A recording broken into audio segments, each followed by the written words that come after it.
Yes sir. હાય, મારું નામ દીપિકા છે ને હું અમેરિકાથી બોલું છું. એક મિનિટ સર. અવાજ આવે છે તમારો ચહેરો નથી દેખાતો. એક જ મિનિટ, દેખાશે હવે. હવે દેખાશે. Yes sir. હા, તો હું અમેરિકાથી બોલું છું ને આ કોમ્યુનિટીમાં આવ્યા ને મને 2.5 વર્ષ થયા. તો મને આ પહેલા તો હેલ્થ ઇસ્યુ બહુ બધા હતા. જેમ કે હું અત્યારે ઘણા બેસીસ તો બહુ જ ટાઈમ જતો રહેશે કે જેમ કે મારી બંને બ્રેસ્ટમાં ગાંઠ હતી, ગોલ્ડ બ્લેડરનું ઓપરેશન હતું, હરણિયા પ્લસ 2012માં એટલે 12 વર્ષ પહેલા, 10 થી 12 વર્ષ પહેલા મને ટોટલ હિસ્ટોમી એટલે મારી ઓવરીઝ બંને કાઢી નાખેલી છે, મારી યુટ્રીસ એટલે કે ગર્ભાશય બધું જ કાઢી નાખેલું છે.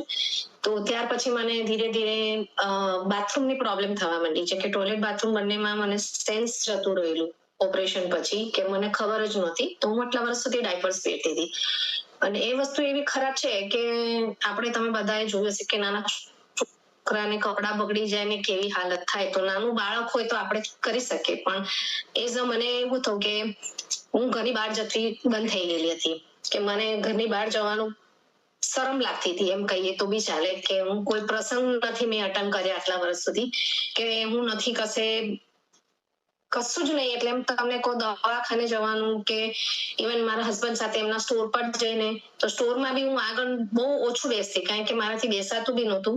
કારણ કે મને જે હું પેન સહન કરતી હતી કારણ કે મને સેન્સ નહોતું, પણ મારા હાથે પગે સોજા ચડી જાય, મજા જ ના આવે, કામ કરવાની મજા ના આવે, મગજ ત્યાં ને ત્યાં જ રહી. મારા કપડા બગડી ગયા હશે,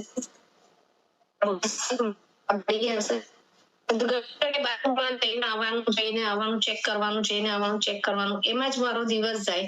અને એટલી બધી પ્રોબ્લેમ ધીરે ધીરે થવા માંડી કે ડોક્ટરે કીધું કે તમારે હવે બંને નળીઓ કાઢી નાખવી પડશે અને કાયમ માટે તમારે કોથળીઓ લટકાવવી પડશે ટોયલેટ બાથરૂમ બંનેની. એ દિવસ એવો હતો કે મને એમ હતું કે હવે હું નહીં જીવું વધારે. તો હું થેન્ક યુ કે એ મારી પાછળ 3 મહિના સુધી પડ્યા કે 3 મહિના સુધી એ મને કહેતા રહ્યા કે મારી પર વિશ્વાસ રાખો. એ મારી બેસ્ટ ફ્રેન્ડ છે. તો હું એમ તો થેન્ક યુ કહીશ કે મને આટલા વર્ષથી જાણતી હતી ને એને ખબર પડી કે મને આ પ્રોબ્લેમ છે તો રોજ જ ફોન કરે અને મને એમ થયું કે હું આટલી દવા લઈને આટલી જ સારી રીતે કંટાળી ગઈ છું તો હું હવે શું કરીશ આમાં આવીને. તું મને દવા જ આપવાના છો, તમે લોકો મને દવા નથી જોતી. તો કે ના, દવા નહીં મળે તને, પણ એમ કે હું તું મારી પર વિશ્વાસ રાખ કે હું તને દવા નહીં અપાવું. એમ કે તું ફક્ત એક વખત વાત તો એક જ મીટિંગમાં બેસ.